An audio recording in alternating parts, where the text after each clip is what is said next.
Hi guys, Rose Tan here, inspiring you to live the lifestyle that you want. I hope you guys are doing really well. Today I would love to talk to you about the topic of this storybook that I was so drawn to at this bookstore. It's called, you can't see, it's actually backwards, sorry guys, Things Never to Tell Children. Now I thought it's actually a children's book, because it had, you know, like a picture of Bunny and all, which I found really cute. I thought, okay, let's just get this and read it to my children. But then when I actually looked closely and read the blurb behind, it's actually a storybook for adults. It's a children's book, but for adults. And I thought, okay, I definitely must read this, right? Not because it has picture, guys, come on. What I meant was that I'm so drawn to this book, basically because it's about a particular character. It's you know, the family is of bunnies. The parents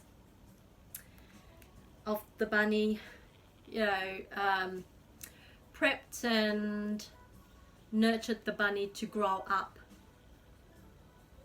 in the matrix world, without knowing that they are programming and conditioning the son to live in a world that's part of the norm.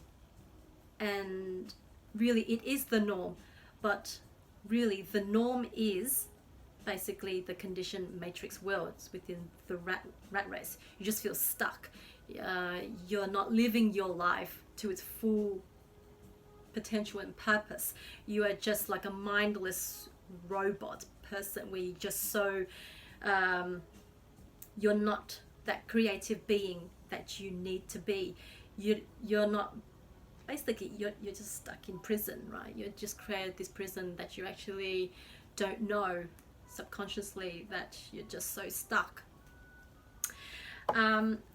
So I was dying. I was thinking, oh, should I read the whole cover to cover on YouTube as a storytelling time? But I think, oh no, I don't think I have that legal rights and all that stuff, so best not.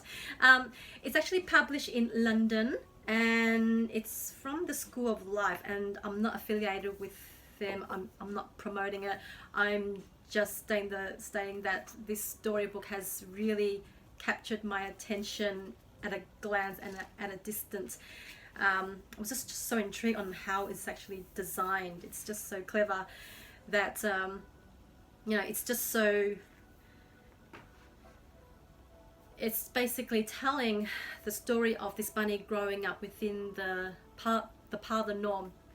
It got married, you know, thinking that, yeah, once you get good grades, you graduate, find a partner, settle down, have children, and then live yourself within debt. But then you wonder why you and your partner is always bickering about, mostly about money, how to make ends meet, or, you know, or when's the next family vacation, or when can we afford the next car, when can we afford, well, whatever it is. It's just so, you feel so limited to what you are deserving, worthy of. You just feel so undervalued.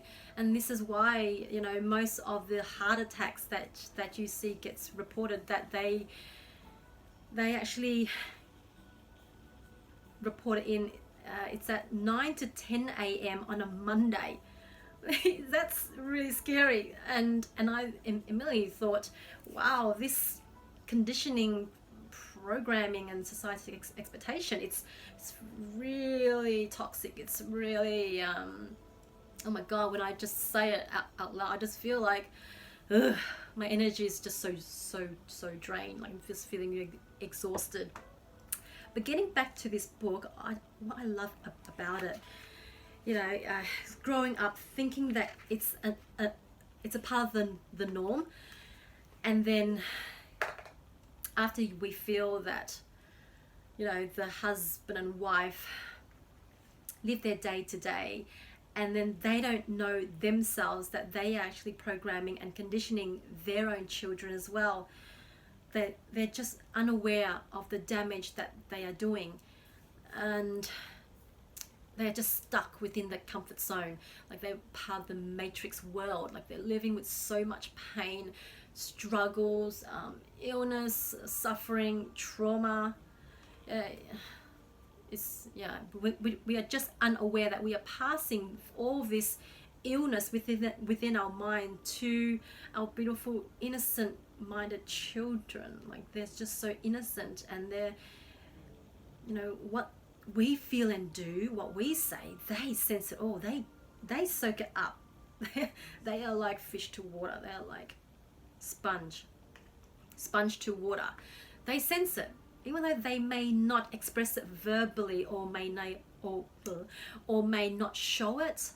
They sense it, and you know, this is why we actually go to sleep and then we wake up. Our jaw is so aching, our teeth is aching because we actually grinding our teeth because there's so much tension there. There's just so much negative within our body. So if you can just imagine, guys, that when we are sleeping, we're meant to be so soundly at peace, at ease, and within, you know, love and awareness of ourselves, that we are meant to have that restful sleep. But no, our mind, our subconscious mind does so much work in the background throughout the day, 24/7, that we are mostly unaware of. So yeah, the book was just really sad. Should I spoil it?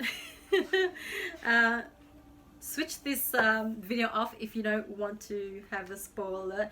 But you know, it's just showing illustrations.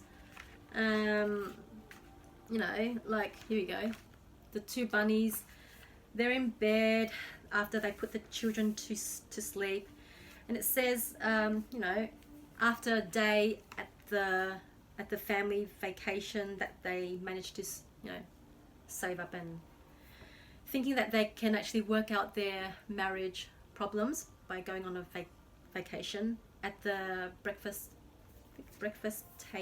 table, they had an argument, and most times the argument is the underlining of what the real issue is, and they're arguing about something else, like, oh, why didn't you pass me the bread? But the underlying issue is really deep down within our core, that we just don't know how to extract it. We don't know how to, and then we end up using a band-aid, like going on a holiday vacation without going to see a therapist or even a coach. You know, just if you band-aid the problem, it may sound and look that you guys are so happy and that you got your shit together, but behind closed doors, and you guys know what I mean, behind closed doors, it's a whole different story. We don't know what's going on. So I mean, and you know, and based on my personal experience as well, and I did this many times, I fooled others to believe that I was in a happy marriage, but you know what, I wasn't. I was actually fooling myself most of all. I was betraying my beliefs, my thoughts, I was actually undervaluing myself. I didn't know my worth, and I settled then, right? So, you know, yeah, and then, oh, let's see, the next page, it says, you know, the father bunny took the two little bunnies out to the beach. There's the illustration there. It's just so adorable. I just love it. You know, it says here, Bunny felt he might unwittingly be passing on to his children of a rosy view of life unfaithful to the facts. He was. That's what I used to do with my sons when I was still married at that time.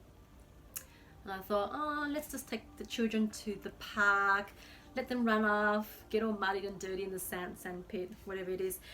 and then I would actually find myself, you know,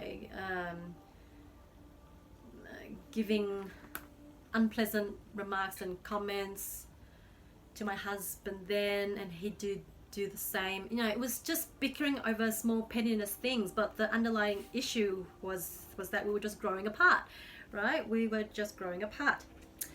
And then so after that, you know, it's kind of like misleading our own children. And then the father bunny, I think I'm gonna sneeze, sorry guys.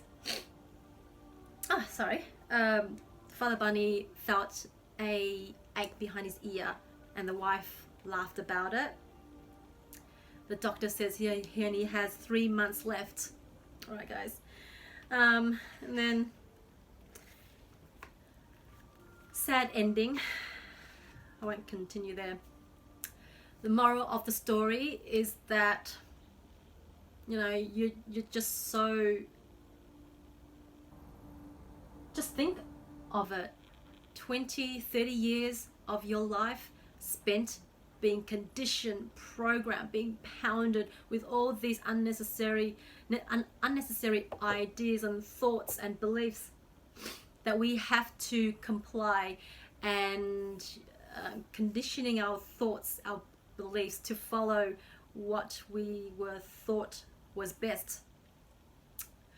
And then we wonder why we are blaming the government, we're blaming other people, but it all starts with here, like what makes us so brave and courageous to make a stand and speak our truth, no matter how hard and difficult it is, no matter how vulnerable you are, no matter how sensitive the topic or situation is. Be bold, be brave, and stand up for your rights, your thoughts, your beliefs. It can not be further from the truth when you express that with such passion, with just so much drive and sheer determination that what you believe in is right. And I'm not saying that it may not be right for everyone, but as long as you're speaking your truth, you're doing the best that you can to create that impact, to be the mover and shaker that you are destined to be. You are that born proud leader. Bring out that lioness within yourself and become that brave, bold leader, and not, you know, not regretting over being disciplined. Once you know, it's just like that bunny story here. It's like, you know, he actually died. Like, he didn't really step out of his comfort zone. He was just so depressed without him knowing that he was actually depressed. And also even so sad that he's actually carried that on to his children, which many of us have done. And yeah, guys, so I thought I might share that book, and I hope it gives you some insights and some ideas for you to be inspired to step out of your comfort zone and to create a difference, to living the ultimate life that you deserve, because you are deserving of that, whatever it may be, and that you are strong and you are powerful enough to make a change. And you know, it all starts with every day being consistent, being disciplined, and really believing within yourself. No one can believe in you but you. It all starts within us, within ourselves. I hope this helps. If I left anything out, I'll leave it out. I'll leave it in the description box. Until next time, guys, I hope you enjoyed this video, and love you all. Mwah. Ciao.